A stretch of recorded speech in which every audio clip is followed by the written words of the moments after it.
ప్రకాశం జిల్లా ఒంగోలులోని ఓ కల్లు దుకాణం వద్ద ఇద్దరు యువకులు హల్చల్ చేసిన సంఘటన జరిగింది.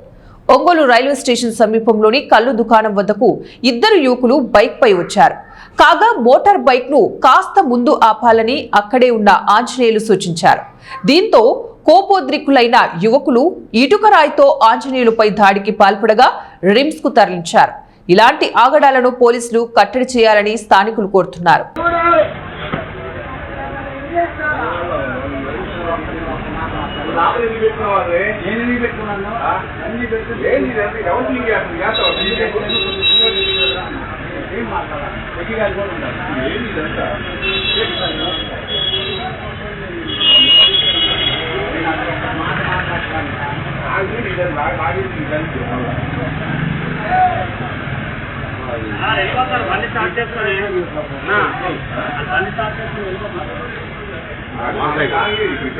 మొత్తం రికార్డ్ అయిందా